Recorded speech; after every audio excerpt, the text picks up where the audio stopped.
This is the Decarbonisation Dialogue, a podcast from Salix. Welcome to Delivering on Climate Change, our collective challenge. Welcome to the Decarbonisation Dialogue. I am Hannah Walker, and I believe that the best way to communicate a message is by being passionate about what you are talking about. Through that passion, I believe that you take people with you and create action using your influence to make change and make a difference. Our task today is to get all of us to net zero. Welcome today to my guest, Veronica Sekules, who has more than 30 years' experience working in art galleries. She is an art curator, educator, and writer with a background in the environmental movement and is director of GroundWork Gallery in King's Lynn, England, which she created in 2016 to showcase art and to campaign for the environment, a subject she has long been interested in. Her long-term interest in the environment, which informs GroundWork Gallery, stems from a formative period working for Friends of the Earth.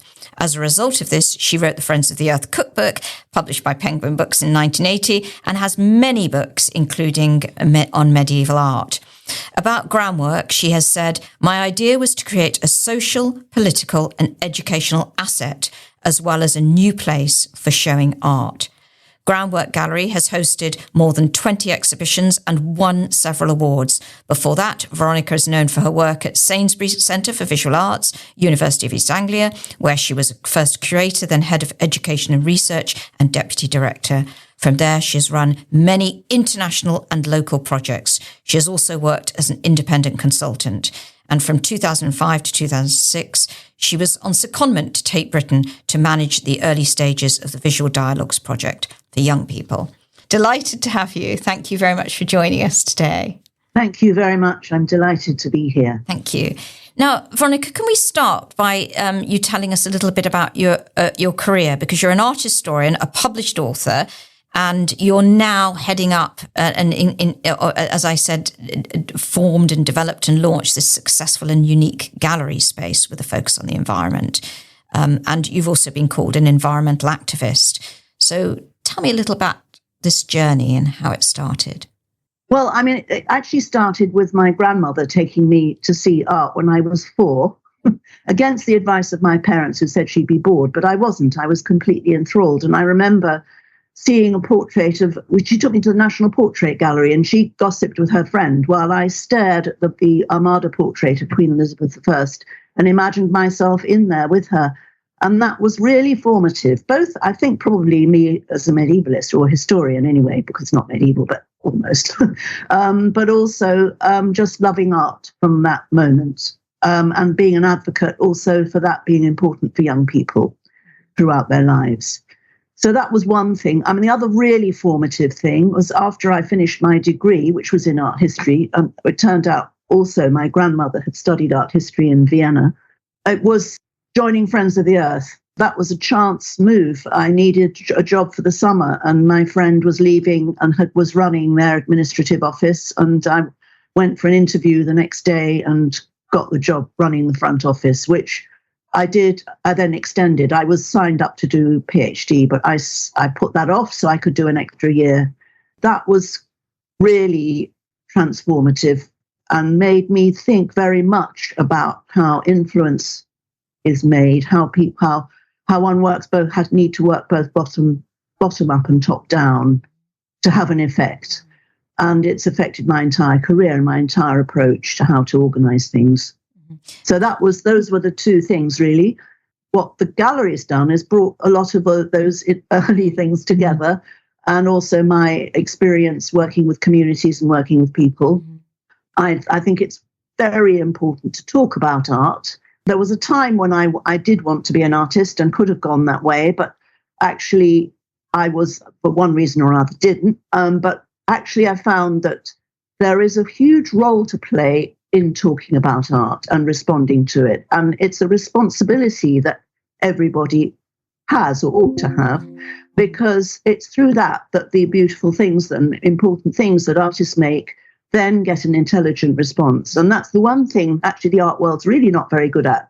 I mean, there are education departments, but they tend to be stereotypically directed towards children, which is important.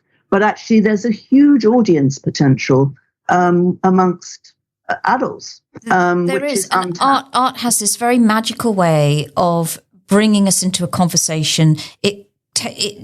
Forget language, forget politics. It has a way, like you talked about your very early experience, it has a way of absorbing us and triggering a conversation, no matter how we feel about it, doesn't it? I mean, art is accessible. Yes, it does. But I mean, ironically, people are terribly afraid of that because they feel they need to talk knowledgeably, which of course you don't have to talk knowledgeably. You just need to express yourself and use it as a trigger to talk. I mean, one of my friends and mentors in the environment movement said to me a long time ago, I don't need artists to talk about art. I can talk about art. Yes. It's there for me. Yes. A new work of art is a new thing come into being, and it's there for me to launch from. Yes. And that's important. Yes. It's about how we feel, isn't it? And as you say, it can portray something that's perhaps difficult to say, and we don't need to make everything terribly complicated. But in terms of climate change, because we're talking about climate change today, and we're looking at massive challenges as we face climate change, what part do you think, we've just talked about that responsibility that we all have. I mean, artists have that responsibility to talk about this agenda, to talk, not an agenda, but to talk about what is happening to our planet. What part do you think art has to play? As we've started saying, it can be a transformative experience. In that respect, it can help people think about change. Artists are very good at being lateral thinkers and not going for the most obvious, but pointing out things that have been neglected. Or, for example, thinking about weeds rather than chrysanthemums. So I think it's about influencing people to think openly about things and about the environment. And I think thinking about climate change, we have to think about the environment very broadly and very deeply. Mm-hmm. It's not just about reaching net zero, or reaching net zero includes that, of course. Mm-hmm. Now, I was speaking in a recent podcast actually to an Australian artist, Catherine Boland. She's actually UK born. And it was her piece of art actually that was given by the Australian Prime Minister to Joe Biden when he was president. She works around climate change. Her studio is in the bush, and the area that she lives, which is incredibly beautiful around Merimbula Lake, was very impacted by the bushfires. And she talked to me very passionately about being able to talk about climate change, but in a very direct and digestible way. She felt that her art was a way of getting to people. It's subtle, but it is there in that way. And your gallery, it's obviously a wonderful place to come and visit, but the artists that you're showing, can you tell me a little bit about who they are, but what they are showing, and what do you expect from the artists that you show in terms of their commitment to the environment and sustainability, their sustainable art practices, for example? I always say they don't have to be committed environmentalists directly, because I am, and my audience is, and that's what I'm here for, is to engage with that bridge, as it were. For example, the very first two artists I showed, Richard Long and Roger Ackling. Roger Ackling was a dear friend who lived in Norfolk, was well known in the art world particularly, but pretty well known, and very well known in Japan. And he made art by burning on wood. Mm-hmm. He died very sadly during my setting up of the gallery. But I said to him, Roger, I want you to be my first artist because I'd like a big name. And he said, well, in that case, I'll ask Richard. And so he asked Richard Long, who's since become friend. Neither of them declared themselves to be environmentalists. And recently, Richard Long gave a talk in Norwich and said, I'm passionate about nature. It matters to me, and the environment matters to me, but I'm not an activist, neither of them. And there are a lot of artists like that who don't call themselves environmental artists. And that's perfectly fine. But in those two cases, their work is absolutely ethical in terms of not causing harm to the environment. And that's my bottom line. Very reluctant, for example, to show artists who paint with acrylics, because as I learned from working with a microbiologist, every brush worth, or even of household paint, washes billions of microparticles of plastics into the drainage system. And that's one of the big no-nos for me. But I mean, there are other problems. So there's a lot to think about in terms of the materials artists use, in terms of the practicalities. But I look for artists who are seriously engaged in their own research and their own deep thinking. So, as I said, it doesn't have to be directly about the environment, but it has to be relevant. Mm-hmm. I mean, there are many, many, many artists who would say they are environmental, who paint watercolors of landscapes, for example, or skyscapes or seascapes or anyscapes. And I like that kind of thing, but I feel there's a place for that that's already taken in many popular galleries. And I feel I need to work and push a bit harder and work with people whose work is less accessible, but actually can be really powerful in its impact. And so I follow themes. I've always thought in that way rather than looking at, I don't do solo shows and work on personalities, although the odd big name does help. But another big name I had in the early days, and it was important in the early days actually to establish those big names, because that means now actually I can pretty much rely on that I can show anyone. Yes. The other big name was Herman de Vries, who's an extraordinary grand old man of the environment, who lives near the forest in the Steigerwald. He's Dutch, but lives in Germany. And he says the forest is my studio. Mm-hmm. And he is a scientist at root, at heart, but actually an exploratory experimental artist, but using earth pigments, but in a very simple and clear way. He's got a museum in the south of France of his earth pigments, which he's collected from around the world and made into images. And they're very simple. And actually, they were some of the earliest things I showed. And he also has his collection of stones. And they were incredibly irritating to all the watercolor artists who spent hours making detailed images. And he just kind of stroked the pigment on the paper. So I had many conversations with them saying he's a natural philosopher, and and actually one of those, the most vehement critic, said he's a charlatan. He became a very devoted follower of the gallery. Yes. So I love those conversations. Mm-hmm. Or I've got my Richard Long, which is the great Ooze mud drawing. He threw mud at the wall, and the classic comment people make is, did the builders throw coffee at the wall? Yes. And that's the beginning of a conversation. Yeah, and so, it is that triggering that conversation, exactly. Yes. And I mean, none of this it's obviously not new, because you've mentioned Richard Long, who's obviously been around for a while and been working for a while. And then I think back to Agnes Dean in the 1980s and the wheat field in Manhattan there, and Rich really got people talking. And there are many. There's Andy Goldsworthy, isn't there? Yorkshire Sculpture Park. So there's a lot of stuff. It's not new, but it's giving it a fresh showcase, I suppose, and bringing it back into the conversation and in using it to inspire another generation as well, isn't it? Yes, I've mentioned three great men, but actually, in fact, most of the artists I've shown have been women overall, and most of them much, much less high profile and less well known. And they all love showing their work. The Richard Long work lives in my gallery all the time, and people always take photographs of their work next to it and are very proud to be seen next to it. There are many, many, many artists who are working seriously, who are not celebrated, but who need to be recognized and brought into conversations, and their work seen and developed. So what I've been doing, I said I had themed shows, and found many really wonderful artists that way. Some people have come to me, some people have recommended, some people I look for once I know the theme, and I think, yes, that person would be perfect for that. The works I often like the most are the most modest and the smallest and the most subtle, because they're not shouty, and there's some shouty big artists in the environment world. The people I show tend not to be, they're the quiet ones. Mm-hmm. I respond to that very much. But the other thing I've really done more and more of over the years is develop a residency program. And it started because I designed the building as repurposed 1930s building, and the ground floor's classic gallery, first floor, multi-purpose live workspace.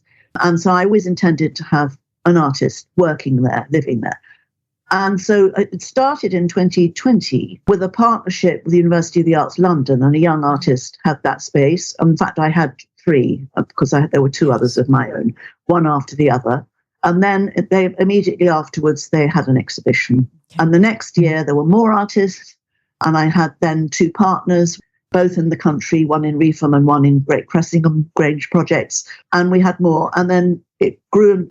Last year, we had 20 artists. This year, we had 150 applications, but we're scaling down to 12 artists. But what I do now is they do a program over the summer and then they show for the autumn exhibition. Yes. So what we're really getting is a response to the environment directly. Yes. So you are engaging even more people. But can I just talk to you for a moment, Veronica, about the actual space?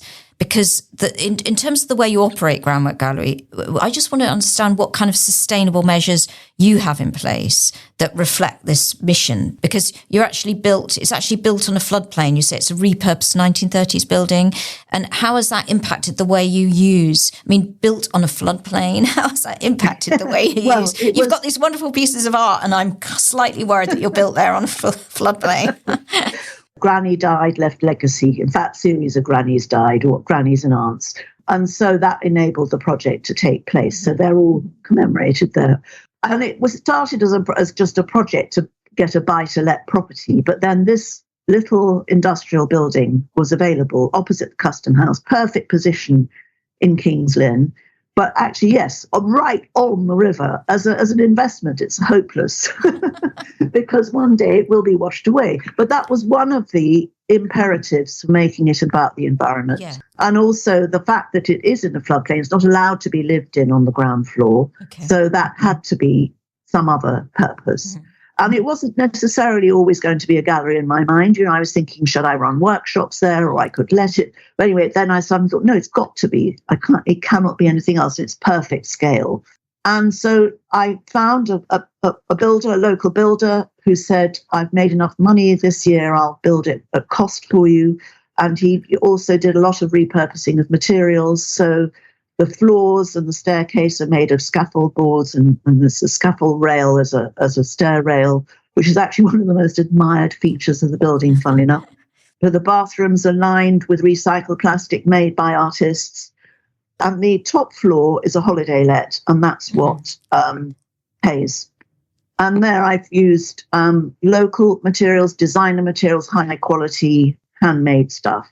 So very locally sourced and yes. Sustainable, and you're using a local craftspeople as well as materials. Yes, I mean, in fact, the gallery is run on a shoestring, and I am the chief technician as well as the chief writer and marketer and everything else, delivery person and everything. And it has to be that because I can't afford to pay staff. I have wonderful volunteers, and I have a fantastic graphic designer, Piers Marchbank, who's really helped to establish the ethos and the look of the place. So I've got a suite of exhibition furniture which gets used for everything, but somehow it manages to look different each time. So I've got plinths and things that I was given by the Sainsbury Centre. A great big table case I had made at the beginning. I sell jewellery made by artists in cases that are, again, I've had since the beginning and reuse all the time. So I'm waiting for somebody to make a substitute for bubble wrap that really is of course waterproof and keeps things safe, because that is at the moment storage and unavoidable big issue. Yeah, but I reuse that. And when people come into the space, I'm quite interested to know who wanders in. Do you think people realise that much thought has gone into that space? They get told that on the whole, because we talk to everybody who comes in. And Catherine, who works with me, also is wonderful very wonderfully sociable and informed and good at talking to people. And they often don't realise, and we get quite a few people, increasingly people dropping in. I mean, people are often afraid of coming into galleries and feel intimidated, etc. We know that.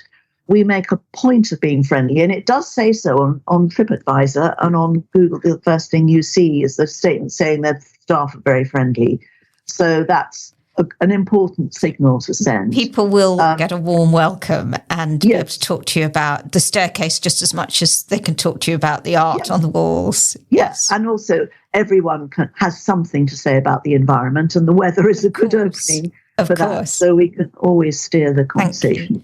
Now, It's fascinating, and it's a huge passion project as well as a fantastic addition to the local community. I can see that, and to the art world, and to be able to bring such a mix of names into that project as well. But for you, I can see you certainly have got your work cut out. As you say, you're the technician, you're the communications, you've got the vision, you've clearly got a vision.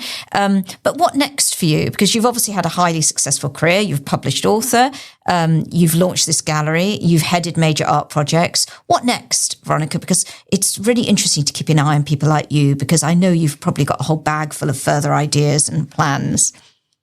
Well, there are two big things. One is that there's a big threat at the moment of development to the Wash, which is the area between Lincolnshire and Norfolk.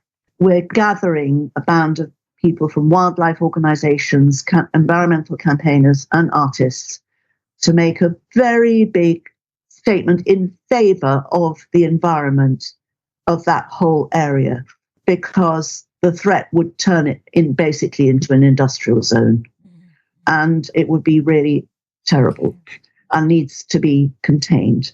That's going to be a huge campaign we go way beyond me, but yes. I hope GroundWork will be very key in that. I mean, the other thing I'm thinking about, and I'm not sure yet, but I'm thinking about writing a history of art and environment, because if you look up art and environment history, it starts in American land art, and of course it started way before. And as a medievalist, I feel there's a lot to say about earlier periods. I'm just reading actually Peter Frankopan's The Earth Transformed, which is taking an environmental focus on very broad sweeps of history. For me, that's incredibly broad. I would want to be quite specific in the way I am with art, and would like to use case studies and examples to talk about different attitudes, because there's a lot that we can and that, I guess, is my background as an art historian, does give me the tools to think from a work of art to a wider world. And that's what I'd like to do with the book. So we're going to look out for the campaigns, the books, and obviously the gallery. And can I ask, is that gallery open how many days a week for people wanting to come by? It's open 4 days a week. It's open Wednesday to Saturday, 11 till 4, but other times by appointment. And often there are events happening on other days. Okay, well, I'm definitely going to come, and I'll leave the dog outside, but she'll be with me. But I'm definitely going to come. So thank you very much for this conversation today, and to taking such time. And we really appreciate it here at the Decarbonisation Dialogue. So there can be no doubt that climate change is the biggest challenge of our time. Today, we must reduce greenhouse gas emissions to slow global warming. Today, we must act for tomorrow, adjusting our lifestyles to current and future impacts of climate change. Today, we must use our collective wisdom to deliver on our climate commitments. Today, we work for tomorrow's world. Don't forget to subscribe to our podcast channels, and please tell us what you think, and please email us at podcast@salixfinance.co.uk. So a big thank you to Veronica for her time today. Thank you. Thank you very much. You've been listening to the Decarbonisation Dialogue, a podcast from Salix. For more information about our work and to find more content, please visit salixfinance.co.uk/podcasts.